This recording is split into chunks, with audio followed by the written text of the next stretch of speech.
introduce our green Zerg player, who is 9 pooling here on Overgrowth. It's DongRaeGu from Invasion Esport.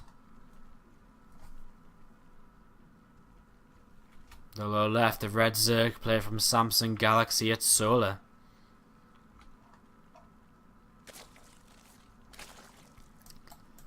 Alright, let's see what happens. 9 pool on the way from DRG. You know, last series we saw him get cheesed a couple of times. Someone got cheesed a couple of times very quickly from Terra. And he won very quickly. So now he's going to bring the cheese to Solar. And is Solar going to open with a pool? Is he going to open with a hatch? What is he going to do? He's going to be the pool. So nice opening for Solar then. Here in game number 1. As DRG shouldn't be able to do too much damage with these initial Zerglings. But we're going to follow these across the map as they start opening their eggs right now. It's going to be a little while before they move across the map. But it will be there soon enough. So.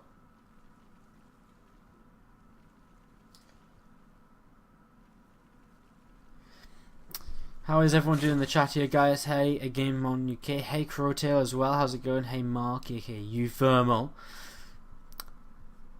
Hello, everyone. If you're new in here, say hello. Thanks for dropping by. Thanks for checking us out. Of course, we've got so many. I mean, I finished my exams on Thursday, guys. One more exam to go. After that, oh my God, we're gonna stream every day. There's gonna be SC2I Improved Team League. There's gonna be so much StarCraft here on the channel. So if you're enjoying the cast and if you're enjoying the show and you want to see more, then hit that follow button to make sure you come check us out again in the future. First 6 seconds here, just gonna go for the hatchery, and Solar is gonna pull drones in response to this. He does have his own Zerglings coming down as well. DRG's got quite a bit of damage on this already, and he might try and turn around and fight this if he can get onto the drones. And looks as though that's what he's going to try and do. A little bit more damage coming down to the hatchery here. Couple more lings coming across the map as well. Starts to move away with those. Needs to be careful not to kind of lose them to nothing. And a little bit of intense micro going on between these guys as DRG is going to come in. He thinks he's got us around, but he actually gets surrounded himself, losing a couple of Zerglings there. And he is actually about to take a worker lead, but he is down without a hatchery. So he's going to get he's getting gas right now, so he's going to head into speed. He's going to pull out exactly at 100 gas. Nope, he's just going to, okay, yes he is. Pulls out exactly at 100 gas just to get speed. No investment into a natural hatchery still. This is something Solar can see, and Queen coming down here. First of all to help out against these Zerglings, but also probably to clear these overlords so he can try and hide the fact that he doesn't have a natural hatchery for a little while. There's that drone coming down there, so he'll be able to put this down. I mean, okay, he's not actually going to be able to hide the fact he doesn't have one for much longer. But yeah, Queen picking off a Zergling there, actually picking up its first kill of the game.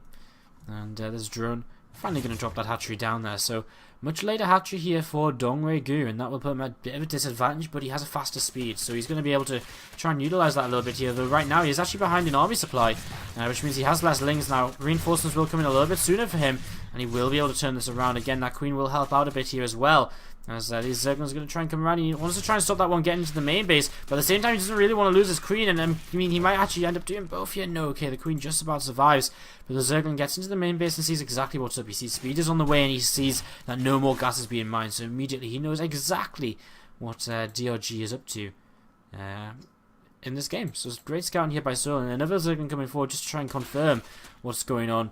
And, well, the Queen's going to be able to deny this one at least, and I think Solar realize. Okay, no, he just try and get into the main base, but he does die before he manages to get there. So, good stuff. DRG going to set this hatchery, this natural hatchery with this Queen. And there's Zerglings running across the map for DongRaeGu. Going to look to come in and see what they can get up to. A couple of Queens spine crawler here. Zerglings go straight into this mineral line. And, well, what they're going to actually end up doing, they're going to actually run into the main base here. And again, with speed, they can kind of try and just, you know, outrun his opponent, basically, and outmaneuver him. And he's actually going to loop back around now, head back towards the natural. Just a lot of free damage being taken, basically, by DongRaeGu, because he just can't actually find any damage to do, you know. It's everything he's doing is just being deflected by Solar, and he's so far behind. He's actually 12 workers behind right now here in game number 1.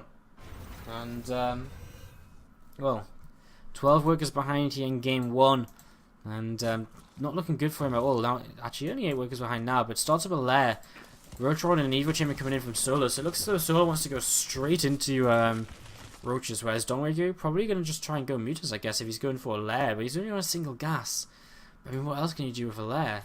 Not too much. I mean, whatever he tries to go for, he's going to be doing it with less economy.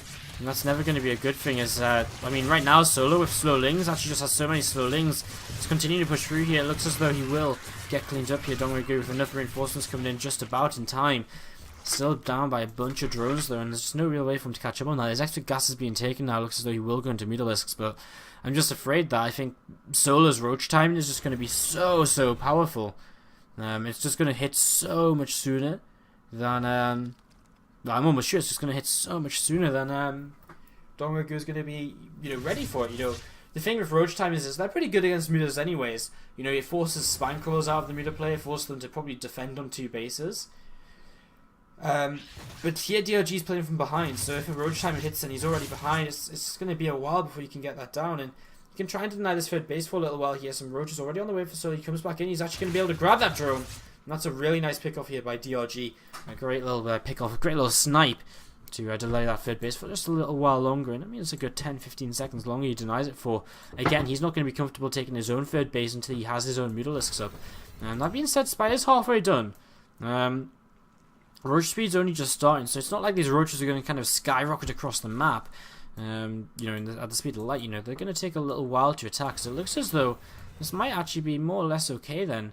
As this thrown roach is not going to get caught there, so DLG thinking twice about taking that fight. And another couple of spine calls being added on. I mean, he's preparing for what is, kind of the eventuality of being attacked by, trying to tech in towards the Mutalisks by a big roach army, and I mean that's just kind of what happens. But Solo's staying defensive right now, but he does make a nice network, and this is of course such a great counter to Mutalisks, because the one thing, what's really good about Mutalisks against roaches don't shoot up, so you can kill them all for free. What's the really bad thing about mutas? If roaches have queens next to them, well, the mutas can't actually fight the queens. So Nidus network is on the way. He's got an overlord positioned over here. It's the only overlord out on the map. So Solo, if he just gets the queens out over here, he's going to be able to push onto the natural expansion of DongRaeGu very easily. And DLG might very well find himself in a little bit of trouble, especially with +1 missiles being finished. And Nidus network is finished, and there it is, just coming up near the third base. There's one overlord. And, mutas are coming across the map, but it's just not going to be in time. Nidus network about to pop. Let's watch DLG's reaction here as the Nidus network comes in. And he hears it. And, immediately he's just not too worried about it just yet, but he probably has a pretty good idea about what's going on. Kills the overlord. And now begins to pull back as he starts to see the first unit coming forward from that third base. And Solo, just look at the amount of units he has over here. More lings being made, and, spine crawlers and mutas, are you going to be enough? These lings might want to run by. If the lings could surround the queens, maybe. Oh, I don't know. I think I'm just making up stuff to try and pretend that this might be holdable for DLG, guys. Because right now he comes in, he's going to try and fight the queens with the mutas, but again, there's just so many transfuses. He's going to type out GG in game 1. Goes the way of